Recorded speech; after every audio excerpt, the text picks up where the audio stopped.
Alicia Menendez, The Likeability Trap, How to Break Free and Own Your Worth. You say yes when you want to say no. You stay silent when you have valuable ideas. You apologize for things that are not your fault. Sound familiar? If that's the case, you're probably caught in the likability trap, and it is costing you more than you realize. In fact, research shows that people pleasers often become less influential over time, not more. Teams stop bringing them challenging problems. Colleagues work around them instead of with them. The very approval they seek starts slipping away as they burn out from putting everyone else first. The good news is that this pattern is completely changeable. Thousands of professionals have transformed from exhausted people pleasers into respected, authentic leaders. They learn to set boundaries without guilt, express disagreement without damaging relationships, and build deeper connections based on mutual respect rather than constant accommodation. This blink will kickstart your journey from people-pleasing to authenticity, because once you see the trap clearly, you can begin breaking free. Let's dive straight in. Recognizing the trap. Every week, Priya sits quietly in the strategy meeting, watching her colleagues discuss the new product launch timeline. She knows the deadline is unrealistic. The team lacks the resources, and rushing will create quality issues that could damage customer relationships. Yet, as she looks around the table, everyone nods in agreement. The silence grows heavy. Priya opens her mouth to speak, then closes it. She tells herself that challenging the timeline might make her look difficult. Maybe the others see something she doesn't. She stays quiet, and the meeting moves forward with a plan destined to fail. This scenario plays out in offices worldwide every single day. You've probably been there yourself, swallowing your concerns to avoid rocking the boat. This is the likability trap in action, and it costs organizations billions in missed opportunities, failed projects, and employee burnout. So how does the likability trap happen, you might be asking? It usually starts with you prioritizing being well-liked over being effective. When you avoid necessary conflicts, sugarcoat feedback, or say yes when you should say no, your brain tricks you into believing that being agreeable equals being valuable. But here's what actually happens. The opposite proves true. In fact, research shows that leaders who never challenge ideas or push back on poor decisions quickly lose credibility. Teams stop bringing them important problems. Colleagues begin working around them. The very approval they sought starts slipping away. You might recognize some warning signs in your own behavior already. You might find yourself agreeing with ideas that feel wrong, or maybe you volunteer for extra projects when your plate is already full. You even phrase strong opinions as gentle suggestions, diluting your message until it becomes meaningless. The reason people-pleasing feels so comfortable is those short-term social rewards. People smile when you agree. They thank you for taking on extra work or canceling your plans to stay late. But these temporary good feelings come with a steep hidden cost. You become less influential over time, not more. And because you are putting your need to be liked ahead of your other needs, like social time or rest, you are also headed for burnout. Breaking free starts with honest self-reflection. Notice when you bite your tongue during important discussions. Pay attention to the gap between what you think and what you say. You can even start tracking how often you compromise your judgment to avoid disappointing others. Recognition is the first step toward freedom. Once you see the pattern clearly, you can begin changing it, because your authentic voice has value, and your organization needs to hear it. Rewrite the script. Most people-pleasing behaviors run on autopilot, following scripts written long ago. These mental patterns convince you that disagreement equals hostility, that saying no makes you selfish, or that your worth depends on not disappointing anyone. These beliefs feel true because you have practiced them for years, but they are actually learned responses that can be unlearned. These beliefs run on internal scripts. They whisper that speaking up will damage relationships. They insist that others will think less of you if you set boundaries. This voice feels protective, but it actually limits your potential and exhausts your energy. The first step in rewriting your script involves separating facts from fears. When you want to voice a concern, your brain might flood you with worst-case scenarios. But most of these predictions never come true. The colleague who disagrees with you rarely holds a grudge, and the boss who receives your honest feedback usually respects your candor. Speaking of honest feedback, remember Priya from earlier? Let's go back to her story and see how her inner script played out. 3 weeks after staying silent about the unrealistic timeline, Priya watched the project unravel exactly as she predicted. The team worked overtime, customers complained about quality issues, and morale plummeted. Her manager, Kenji, called an emergency meeting to address the crisis. This time, Priya made a different choice. She stopped thinking about how her words might be received and focused on her responsibility to the team and the company. She spoke up about the warning signs she noticed early on and suggested concrete solutions. Rather than getting defensive, Kenji thanked her for the insights and asked why she waited so long to share them. That conversation Priya feared would damage her reputation actually strengthened it. Her colleagues began seeking her input more often. Kenji started including her in strategic discussions. By shifting from people-pleasing to problem-solving, she became more valuable, not less. This brings us to the practical side of rewriting your script. Start by questioning your assumptions about what others expect from you. Most people want competence and honesty more than constant agreement. They respect colleagues who contribute thoughtfully, even when that contribution involves pushback. So, where do you begin? Well, start with low-stakes situations to build your confidence. Express a preference about lunch options or suggest a different approach to a minor task. You'll notice that the world does not end when you assert yourself respectfully. One by one, you can use these small successes to challenge your people-pleasing script.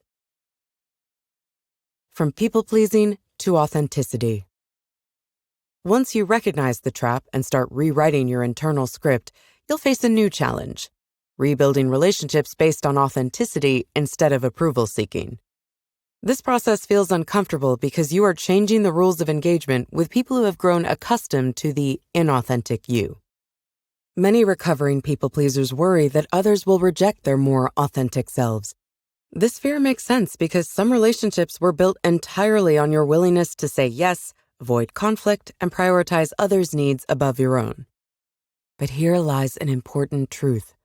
Relationships that cannot survive your authenticity were never truly supportive relationships to begin with. Why? Because authentic relationships operate on mutual respect, not one-sided accommodation. And the moment you stop automatically agreeing, you create space for genuine dialogue. When you express your real thoughts, you invite others to do the same. When you set reasonable boundaries, you model healthy behavior that benefits everyone involved. Now, this transition period requires patience. Others need time to adjust to your changes. Colleagues who relied on your constant availability might initially resist your new boundaries. Friends who enjoyed your endless flexibility might feel confused by your newfound assertiveness. This pushback is normal and temporary. Let's check back with Priya to see how this played out over time. 6 months after her breakthrough moment with Kenji, Priya noticed her relationships at work had fundamentally shifted. Her team members now approached her with complex problems instead of just routine tasks. They even sought her perspective during planning sessions and respected her input even when she disagreed with popular opinions. But the biggest surprise came from how much deeper her colleague relationships grew. Previously, their interactions stayed superficial because Priya always agreed with everyone's suggestions, even when she had better ideas. Now she engaged in spirited debates about project approaches, challenged others' assumptions, and collaborated more effectively as a result. So, how do you actually build these authentic relationships? Through small, consistent actions rather than dramatic gestures. Start by sharing your genuine reactions to ideas and situations. Express appreciation for specific actions instead of offering generic praise. You can even try practicing the art of respectful disagreement. This involves challenging ideas without attacking people. Use phrases like, "I see it differently," or "my experience suggests another approach." Focus on the issue at hand instead of making personal judgments. These authentic relationships take time to develop, sure, but They provide the deep connection and mutual respect that no people-pleasing relationship ever could. Each honest conversation, each boundary held, each disagreement voiced respectfully, they all build towards something real, something worth having. Set boundaries that stick. Boundaries represent the final frontier for recovering people-pleasers. You can recognize the trap and rewrite your script, but without clear boundaries, you will inevitably slide back into old patterns. Boundaries protect your time, energy, and values while allowing you to show up authentically in every relationship. Many people misunderstand boundaries as selfish barriers that keep others away. The opposite holds true. Healthy boundaries create the conditions for deeper, more sustainable relationships. When you clearly communicate your limits, others know where they stand and can adjust their expectations accordingly.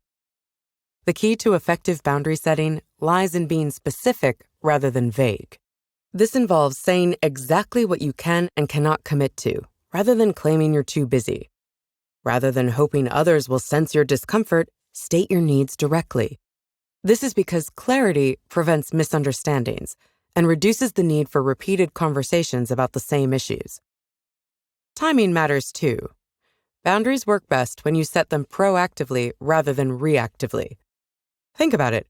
Waiting until you feel overwhelmed or resentful makes the conversation more charged and difficult. But when you establish limits while you still have emotional bandwidth, you create space for calmer, more productive discussions. Let's return to Priya's journey and see how this plays out in practice. 9 months into her transformation, she faced her biggest boundary challenge yet. Her manager, Kenji, asked her to lead a high-profile project that would require extensive travel and weekend work for 6 months. The old Priya would have said yes immediately, despite having promised her partner she would reduce her travel schedule. This time, Priya requested 24 hours to consider the opportunity.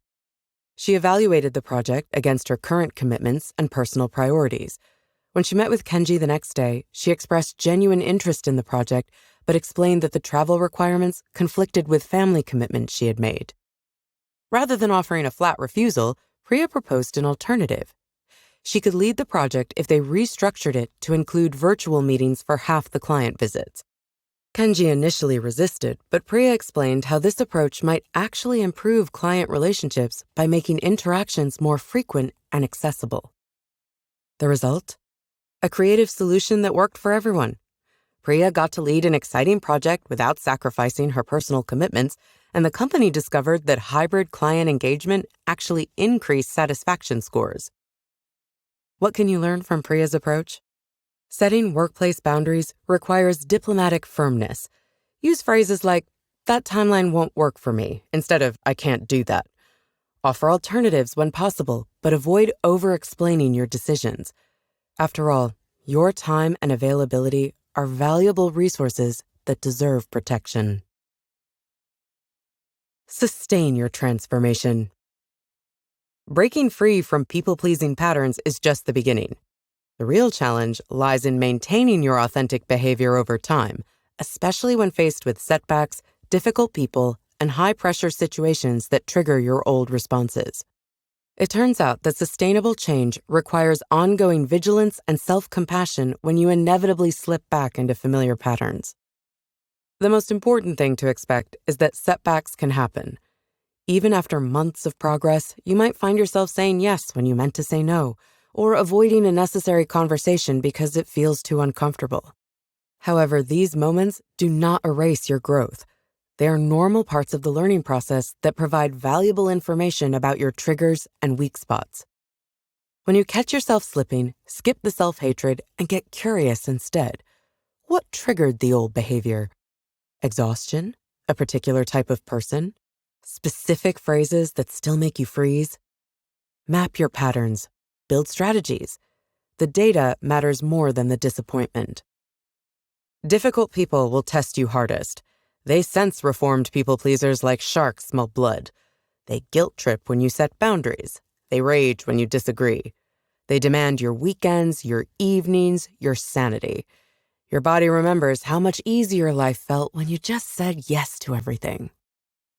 18 months after starting her journey, Priya encountered exactly this challenge. A new director named Marcus joined her organization with a reputation for being demanding and volatile. Within weeks, he began asking team members to work late nights and weekends without additional compensation. Priya held her ground at first. She completed her work efficiently during business hours and went home. Marcus retaliated immediately, questioning her commitment in meetings, making snide remarks about her priorities, suggesting she lacked team spirit. The pressure felt suffocating. Her confidence wobbled. Dealing with people like Marcus requires preparation. Script your responses before you need them. When someone says, "A real team player would stay late," know exactly how you'll respond. Build a network of people who get what you're doing, colleagues who respect boundaries, friends who fought similar battles, mentors who've survived their own transformations. You can also set up systems that keep you accountable. Schedule regular check-ins with someone who will call you out when you start backsliding. Track your wins and losses in a journal. Nothing elaborate, just enough to spot patterns and measure progress. Notice which situations still make you cave. Notice when you're getting stronger. Some days, you'll choose authenticity. Other days, you'll choose the familiar comfort of keeping everyone happy. Both choices teach you something. Progress looks like choosing yourself more often than you used to, even when the ratio isn't perfect.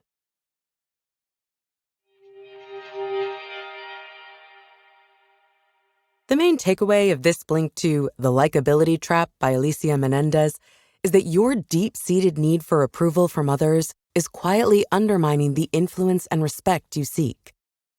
To break the cycle, you need to recognize your people-pleasing behaviors and examine the fears driving them. Those relationships built on endless accommodation have to become authentic connections based on honest communication and clear boundaries. You'll need to practice expressing disagreement respectfully and setting limits without guilt or over-explanation. Finally, the transformation only lasts when you maintain self-awareness, lean on support from real connections, and mentally prepare for the difficult people who will test your hard-won authenticity. Okay, and that is it for this Blink. We really hope you enjoyed it. And if you can, please take the time to leave us a rating because we always appreciate your feedback. I'll see you in the next Blink. Bye.